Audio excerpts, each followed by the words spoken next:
Hey friends, welcome to the channel. If you are new here, my name is Vic.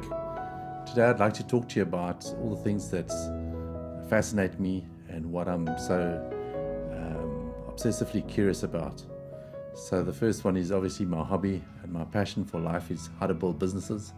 I love building businesses. I love business modeling. I love strategy, go-to-market strategy, product market fit, all those things. All those things drive me on how to scale a business sustainably and make it profitable in the long term. But also, as Jim Collins spoke about in Good to Great, he spoke a lot about how do you turn a good business into a great business. And since a very young man, I've always been very, very interested in how to build a business. What makes a business sick and what makes a business tick? And how do you take a business, how do you take an idea and create a business and go through the whole process of actually doing it. And in the beginning of my time in business, when I first started my first business, it was all about the status and the ego of I'm a business owner.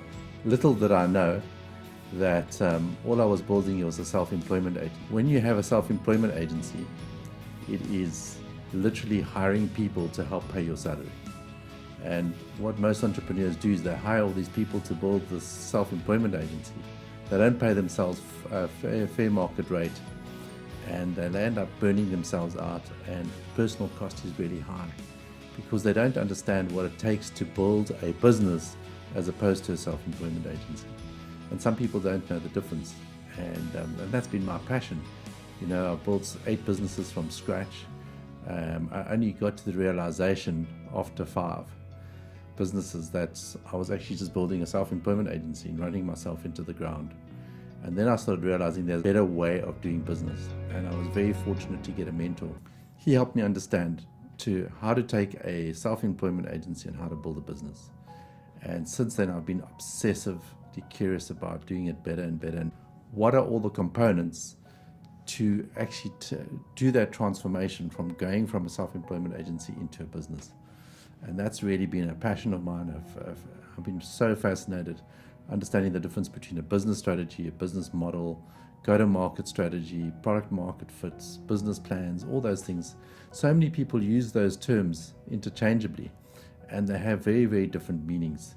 How do you go about the prototyping of your product? How do you go through the whole validated learning cycle? All those things help you build a fantastic business. But how do you actually inculcate that into a system where it becomes a business? Now, I like to say to people that if you want to understand whether or not you've got a self-employment agency versus a business, use this as a litmus test. If you go on vacation or a holiday for, let's call it 2 or 3 months, and in that 2 or 3 months, you're not allowed to call your business once, find out how things are going, interject with a problem with a client or this or that, and you can come back. And when you come back to your business, it's actually making more money than when you left. That's when you can say you've got a business. And when you've got a business like that, you've actually got a point where you've actually got an investment. It's going to generate you passive income. It just needs you to oversee the business, but it doesn't really need you to be there permanently all the time. It means that you can actually have a CEO or someone actually helping you build your business. That's when you actually have arrived. That's when you actually have a business. And when you get to that point, it's really, really rewarding. And I have dedicated a better portion of my life to try and perfect that whole process. The other thing that I'm really obsessively curious about is longevity, biohacking, anti-aging, peak performance, flow, all those good and wonderful things. Longevity is an amazing thing. You know, the medical world has come a really long way. The sciences have come in such an amazing way. The stem cell therapies, all the different therapies out there that can actually keep you younger for a lot longer so that you can actually have a really quality life. You know, the irony of life is that we get out of school, we get into a career, or we start a business, and we work for 20, 30 years. In that time, we abuse our bodies through stress, through lack of exercise, through eating wrong, all those good and wonderful things. And then when we get to our 60s or 70s, when we really want to enjoy life, we can go on semi-retirement of some sort. And and we're old and decrepit, and we can't move, we can't touch our toes, we can't have a fun life, we can't travel the world and do fun things and be active. And that started really getting me thinking in the last 7 or 8 years, and I've been really reading up a lot on longevity, on the endocrine system, on how we function, what are the things that we need to do to stay healthy, to stay active, to stay strong, flexible, all those good and wonderful things. A pet topic of mine. I can talk about it for hours. I have read up on it obsessively. I have watched so many videos. I follow all the top gurus in the world. It's really a fascinating thing for me. It means so much to me. And peak performance and flow is another thing that really caught my eye. Mihai Csikszentmihalyi, the father of flow. A lot of people up until him used to call everything peak performance. And how do you perform at your optimal best? How do you actually become a peak performer? He then coined the term flow instead of peak performance, because he said that you actually go into a state of flow, runner's high, or there's so many different other names that people use for flow. But flow is essentially when your mind empties out of anything that you're doing, and you get so focused on that one core thing that time dissipates. You're not conscious of time. And as that process goes forward, you actually get so many things done. You're not distracted. You're so in the zone. Think about the times where you've sat down to write a document, and you get into that zone, or what we call flow, and 3 hours later you look up at your watch and you couldn't believe that 3 hours have passed.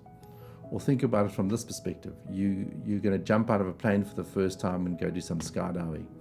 When you jump out of the plane, everything else gets out of your mind. You don't think about what you're going to have for breakfast. You don't think about your fight you had with your wife, or the great things you're going to do with your son that afternoon, or whatever the case may be.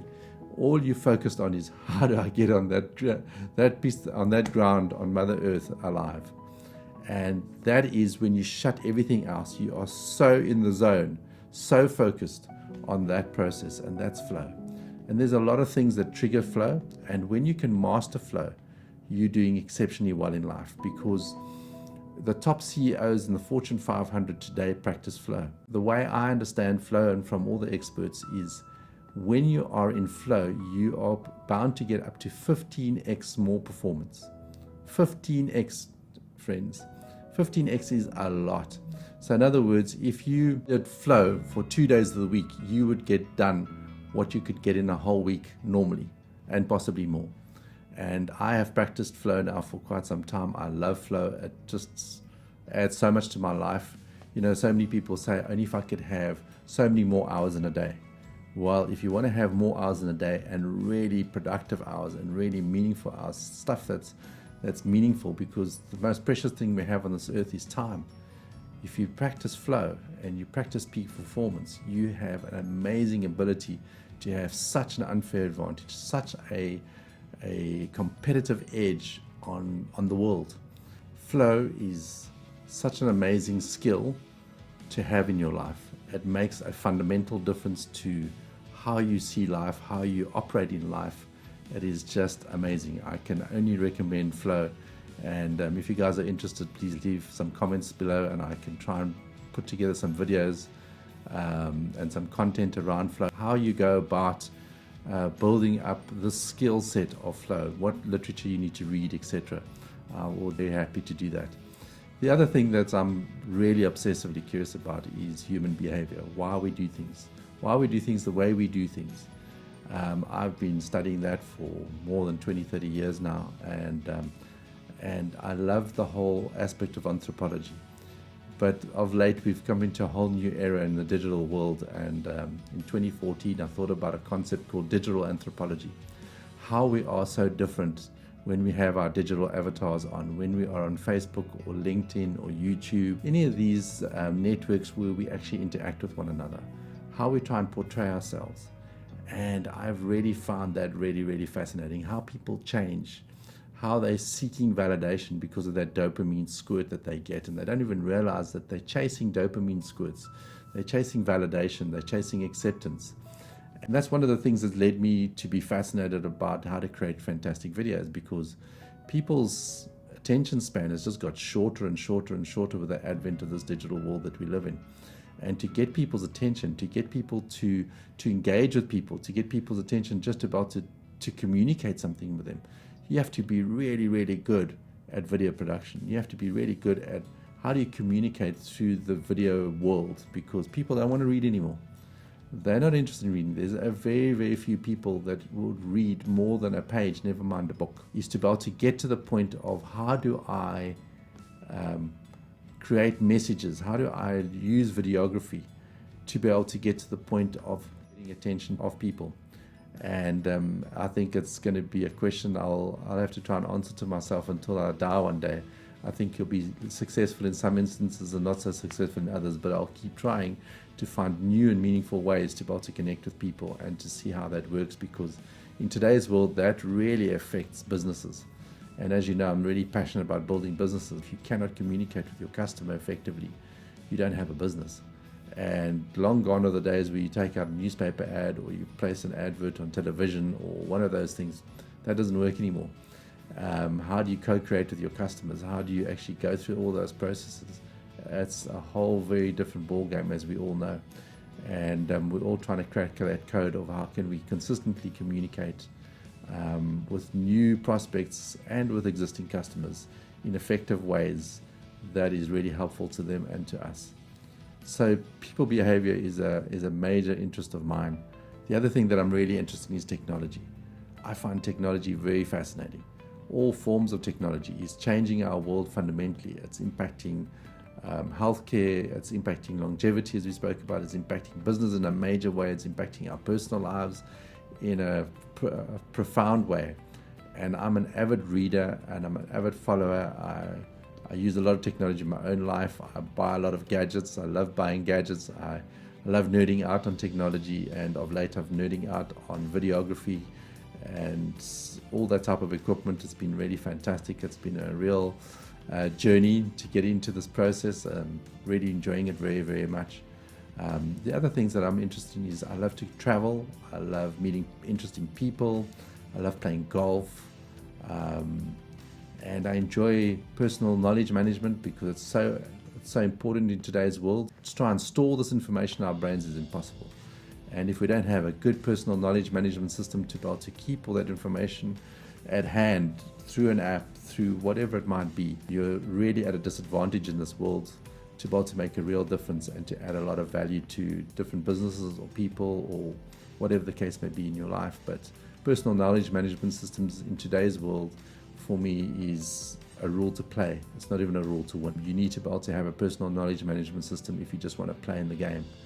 And you have to put a lot of dedication into reading and to creating the personal knowledge management system that will help you have an edge. So friends, on this channel, I really want to talk about a lot of these things. I really want to talk about how do we build sustainable, scalable, and profitable business in this challenging world that we have today. How do we become peak performers so that we can have an unfair advantage wanting to do all these things, because life is so fast today. If you don't have those extra hours in a day, and no one can get physical time, but we can make time through being really productive. But most importantly is that we can enter into flow at will, that we can be a peak performer. If we cannot do that, and we cannot have a personal knowledge management system, and we're not good readers and all these good and wonderful things, it's going to be really, really, really tough to be able to stand out above the rest, to be able to lead in a niche, to if you want to build great businesses, it's going to be really tough.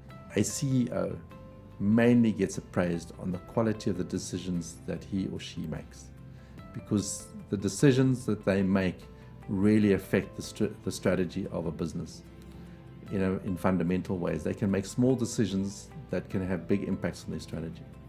And if you understand strategy and what strategy is, you can understand this. And my definition of strategy is the framework of choices that you have. So all the choices that you have in a framework, and you choose one of those choices, that has a a real impact on the nature of the organization that you're going to build and the direction that the organization or the business is going to go into. So in other words, strategy is the framework of choices that determine the nature and the direction of an organization. And so as CEOs, you need to make a lot of good decisions. So the average CEO, the research shows, only has 10 to 15% of the information required to make good decisions on a day-to-day basis. So how do you actually increase those odds so that you can make better decisions and that it can take you shorter time to make progress?